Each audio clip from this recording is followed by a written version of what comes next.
નમસ્કાર મિત્રો, હું રાજેશ ભાસ્કર આપ સૌનું યુટ્યુબમાં આપણી આ ચેનલ પર સ્વાગત કરું છું. મિત્રો, આજે આપણે તારીખ 27મી જુલાઈ 2025ના કેટલાક મોસ્ટ ઇમ્પોર્ટન્ટ કરંટ અફેર અને અગાઉની પરીક્ષામાં પૂછાયેલા કેટલાક ઇમ્પોર્ટન્ટ પ્રશ્નો વિશે ડિટેલમાં ચર્ચા કરીશું, જે આપને આવનારી પરીક્ષા માટે ખૂબ જ ઉપયોગી સાબિત થશે.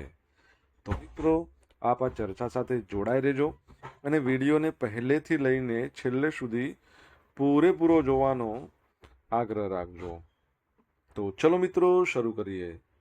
શરૂઆત કરતાં પહેલાં જણાવી દઉં કે જો તમારે આપણી આ યુટ્યુબ ચેનલને સબસ્ક્રાઇબ કરવાનું બાકી હોય તો ચેનલને સબસ્ક્રાઇબ કરજો, નોટિફિકેશન બેલ આઇકોનને પ્રેસ કરીને, અને જો તમને વિડીયો પસંદ આવે તો વિડીયોને લાઇક કરજો અને તમારા જેટલા પણ મિત્રો છે જેઓ કોમ્પિટિટિવ એક્ઝામની તૈયારી કરી રહ્યા છે એ બધા મિત્રો જોડે આ વિડીયોની લિંકને શેર કરજો.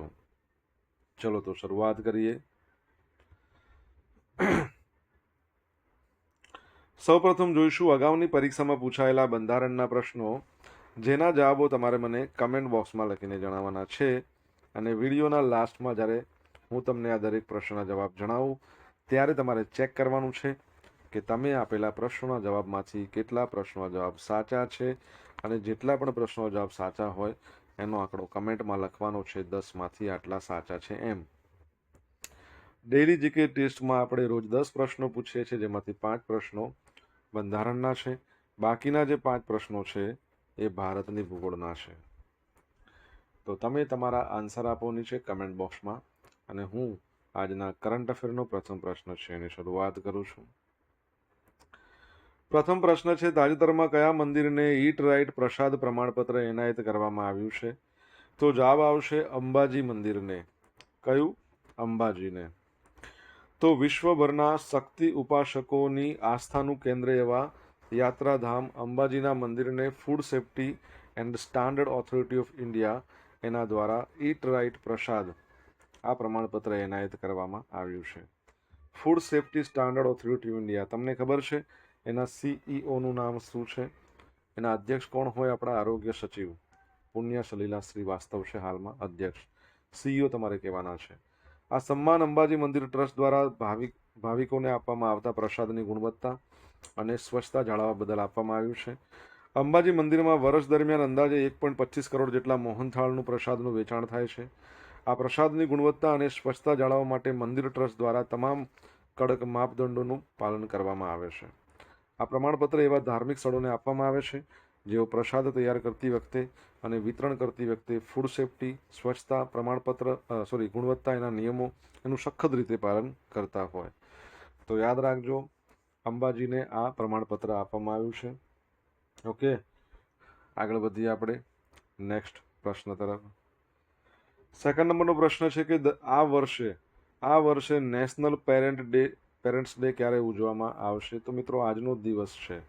એકચ્યુઅલીમાં આની કોઈ ડેટ ફિક્સ હોતી નથી, એટલા માટે આપણે કહ્યું છે કે આ વર્ષે. તો આ વર્ષે, ઓકે, આ બરાબર છે, ઉપર બરાબર હતું કે દર વર્ષે નેશનલ પેરેન્ટ્સ ડે જુલાઈના ચોથા રવિવારે ઉજવવામાં આવે છે. આ વર્ષે 27મી જુલાઈના રોજ રાષ્ટ્રીય માતા પિતા દિવસની ઉજવણી કરવામાં આવશે. આ દિવસની ઉજવણી 8 મે 1973ના રોજ દક્ષિણ કોરિયામાં શરૂ કરવામાં આવી હતી. દક્ષિણ કોરિયામાં આ દિવસ દર વર્ષે 8મી મેના રોજ ઉજવવામાં આવે છે. વર્ષ 1994માં અમેરિકામાં માતા પિતા દિવસ એટલે કે પેરેન્ટ્સ દિવસની સત્તાવાર રીતે ઉજવણી શરૂ થઈ.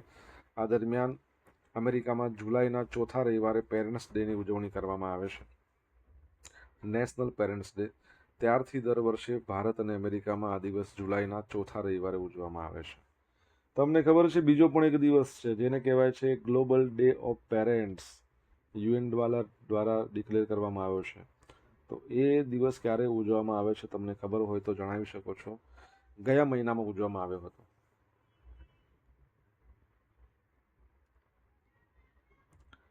સેન્ટ્રલ રિઝર્વ પોલીસ ફોર્સ છે એનો પણ આજે સ્થાપના દિવસ છે. તો સીઆરપીએફ છે એનો સ્થાપના દિવસ દર વર્ષે 27મી જુલાઈના રોજ મનાવવામાં આવે છે. સીઆરપીએફ એની સ્થાપના 27મી જુલાઈ 1939ના રોજ મધ્યપ્રદેશના નીમચ ખાતે પ્રથમ બટાલિયન સાથે ક્રાઉન રિપ્રેઝેન્ટેટિવ પોલીસ, બરાબર છે, ક્રાઉન રિપ્રેઝેન્ટેટિવ પોલીસ એવું નામ હતું. 28 ડિસેમ્બર 1949માં અધિનિયમના માધ્યમથી કેન્દ્રીય રિઝર્વ પોલીસ દળના નામ રાખવામાં આવ્યું અને તેની રચના ભારતના અર્ધ સૈનિક દળ સ્વરૂપે થઈ હતી. સેન્ટ્રલ રિઝર્વ પોલીસ ફોર્સ છે ભારતના કેન્દ્રીય સશસ્ત્ર જે આરક્ષક દળોમાં સૌથી વિશાળ છે. આ દળ ભારતના શાસનના ગૃહ મંત્રાલય અંતર્ગત કામ કરે છે. આ દળનું મુખ્ય કામ શું છે? તો આરક્ષણ કાર્યવાહીઓમાં રાજ્યો, સંઘ પ્રદેશોની સહાયતા કરવાનું તેમજ આતંકવાદી પ્રવૃત્તિને સંબંધિત છે. તમારા માટે પ્રશ્ન છે, CRPF ના ડિરેક્ટર જનરલનું નામ.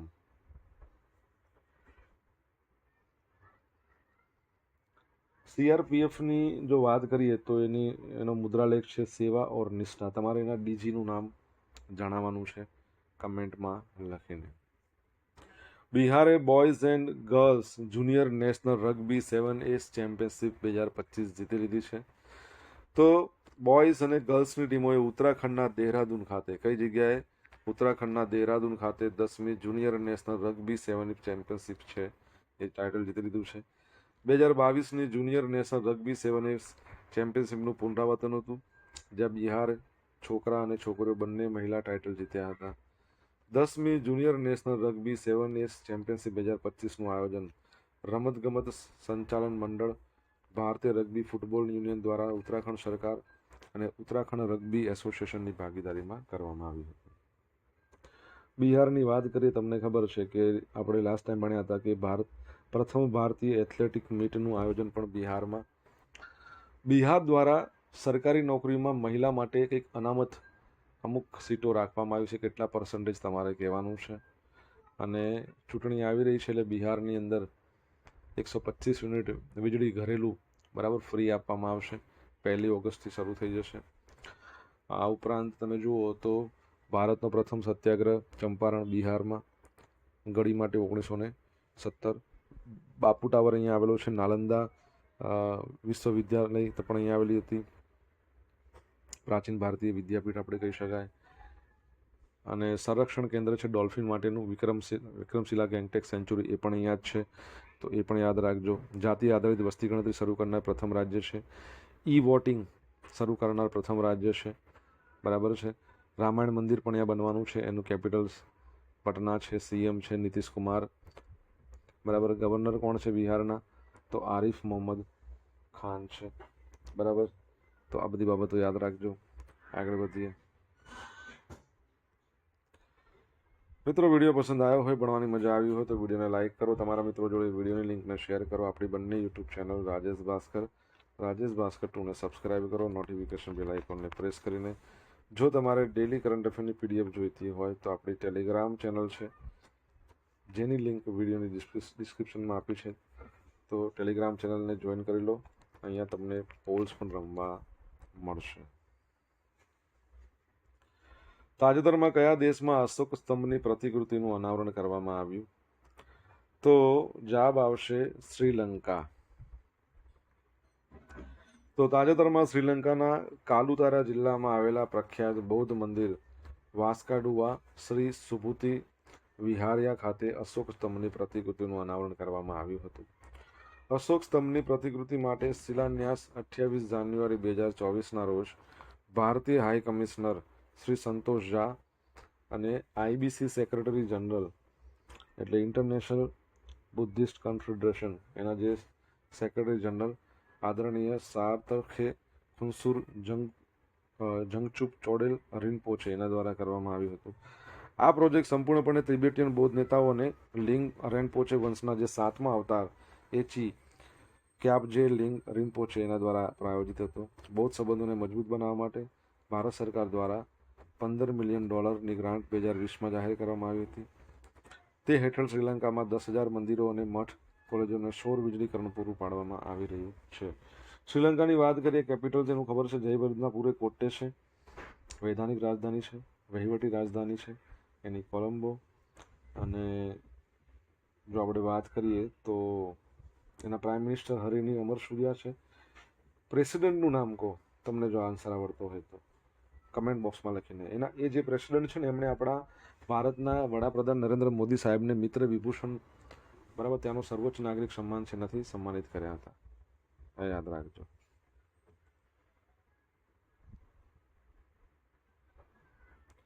આર્કોલોજીકલ સર્વે ઓફ ઇન્ડિયાએ લંગફુન રોપુઈ રાષ્ટ્રીય મહત્વના સ્મારક તરીકે જાહેર કરી દીધું છે. તો એ કઈ જગ્યાએ આવેલું છે? તો મિઝોરમમાં આવેલું છે. તો ભારતીય પુરાતત્વ સર્વેક્ષણ અને પ્રાચીન સ્મારકો અને પુરાતત્વીય સ્થળો અને અવશેષો અધિનિયમ 1958 એ હેઠળ મિઝોરમમાં આવેલા લંગફુન રોપુઈને રાષ્ટ્રીય મહત્વના સ્મારક તરીકે નિયુક્ત કર્યું છે.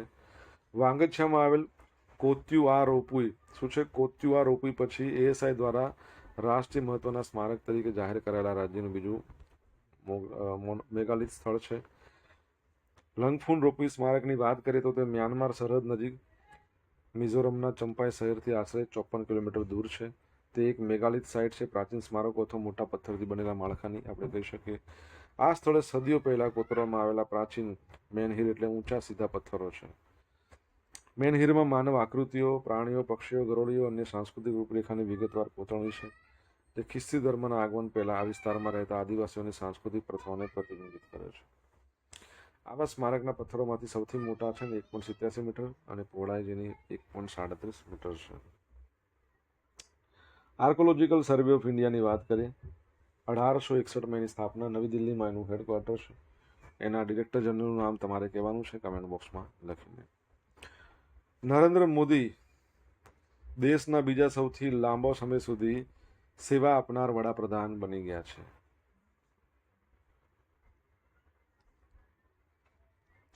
તો નરેન્દ્ર મોદીએ ઇન્દિરા ગાંધીને પાછળ છોડીને દેશના બીજા સૌથી લાંબા સમય સુધી સેવા આપનાર વડાપ્રધાન બન્યા છે. સૌથી લાંબા સમય સુધી વડાપ્રધાન રહેવાનો રેકોર્ડ જવાહરલાલ નહેરુ જ્યારે વડાપ્રધાન હતા એમના નામ પર છે. નરેન્દ્ર મોદીએ તેમના કાર્યકાળ દરમિયાન 4078 દિવસ પૂર્ણ કર્યા. અગાઉ ઇન્દિરા ગાંધીએ 24 જાન્યુઆરી 1966થી 24 માર્ચ 1977 સુધી સતત 4077 દિવસ સુધી વડાપ્રધાન રહ્યા હતા. પંડિત જવાહરલાલ નહેરુ 15 ઓગસ્ટ 1947થી 27મી મે 1964 સુધી એમના મૃત્યુ સુધી વડાપ્રધાન પદ પર હતા. બરાબર છે, આ યાદ રાખજો. આગળ વધીએ આપણે.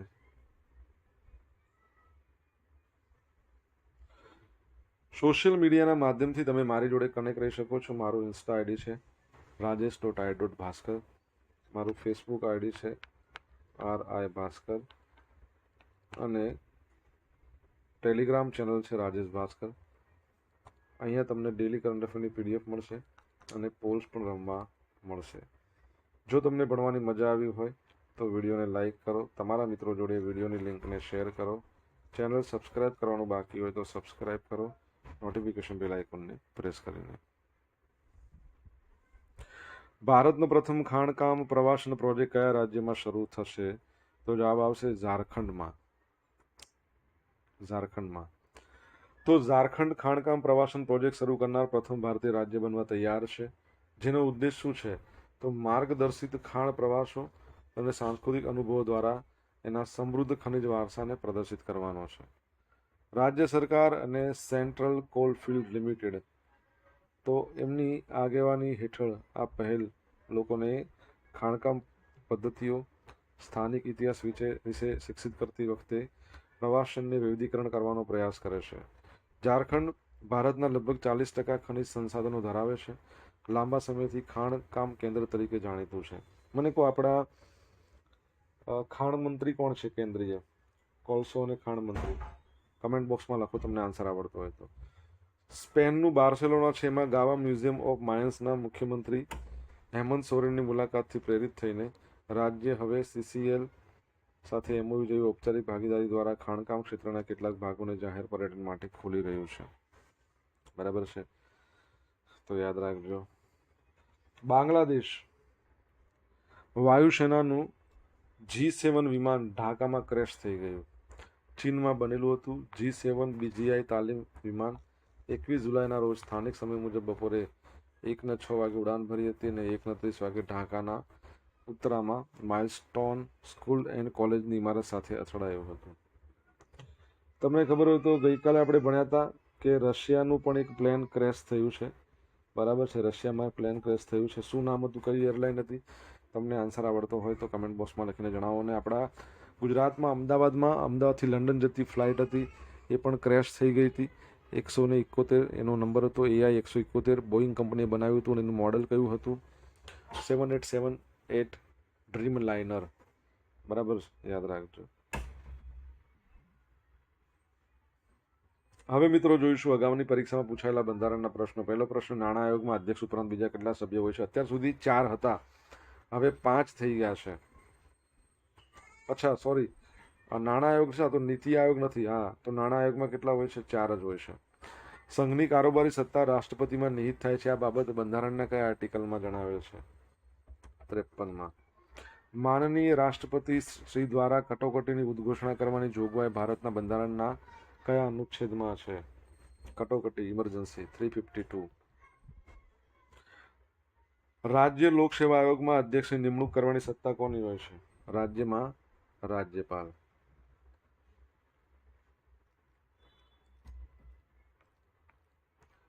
રાજ્યપાલ શ્રીની મુદ્દત સામાન્ય સંજોગોમાં કેટલી હોય છે?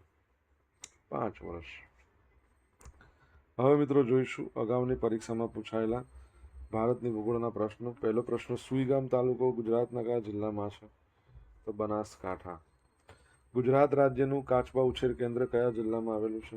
ભાવનગરમાં. હાથબ હતું પણ એ બંધ થઈ ગયું છે. ભેસાણ તાલુકો ગુજરાત રાજ્યના કયા જિલ્લામાં છે? તો જૂનાગઢમાં છે. નીચે દર્શાવેલ વૃક્ષ પૈકી કયું વૃક્ષ આરક્ષિત નથી? તો ટીમરૂ નથી. ટીમરૂના પાનમાંથી બીડી બને, ખબર છે? ઉચ્છલ તાલુકો ગુજરાત રાજ્યના કયા જિલ્લામાં છે? તો તાપી જિલ્લામાં છે. શું આવશે? તાપી જિલ્લો. હવે મિત્રો જોઈશું ગઈકાલે પૂછેલા પ્રશ્નના જવાબ. પહેલો પ્રશ્ન, તાજેતરમાં Gujarat cooperative milk marketing federation એના નવા અધ્યક્ષ તરીકે કોણ ચૂંટાઈ આવ્યા છે? બિનહરીફ ચૂંટાયા છે, અશોક કુમાર ચૌધરી.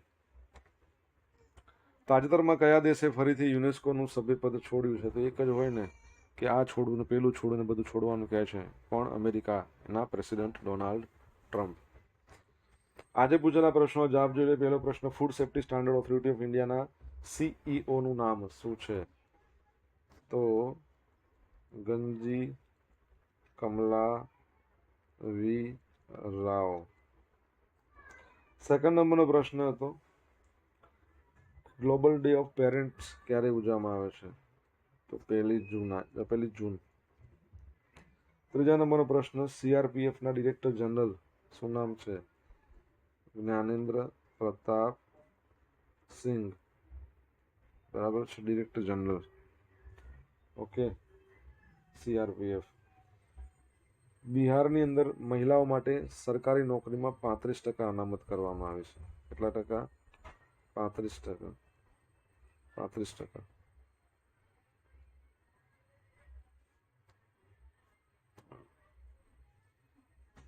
ત્યારબાદ આ ચોથો પ્રશ્ન હતો અને પાંચમો પ્રશ્ન હતો કે શ્રીલંકાના પ્રેસિડેન્ટ અરુણા કુમાર દિશાનાયકે અનુરા કુમાર દિશાનાયકે. છઠ્ઠા નંબરનો પ્રશ્ન, આર્કોલોજીકલ સર્વે ઓફ ઇન્ડિયાના ડિરેક્ટર જનરલ યદુબીર સિંહ રાવત. સાતમા નંબરનો પ્રશ્ન, કેન્દ્રીય ખાણ મંત્રી કોણ છે? જી કિશન રેડ્ડી. આઠમા નંબરનો પ્રશ્ન, રશિયામાં રિસન્ટલી એક એરોપ્લેન ક્રેશ થઈ ગયું, અંગારા એરલાઇન્સ એનું નામ હતું, તો યાદ રાખજો.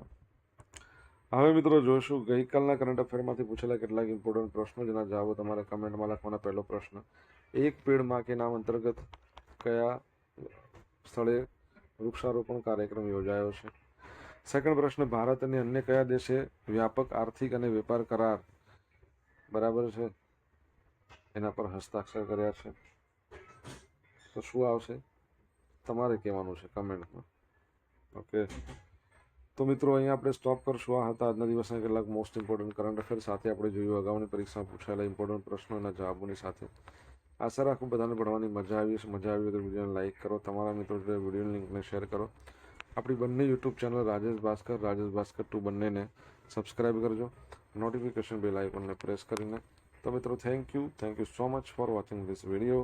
Have a nice day. જય હિન્દ, જય ભારત, જય જય ગરવી ગુજરાત.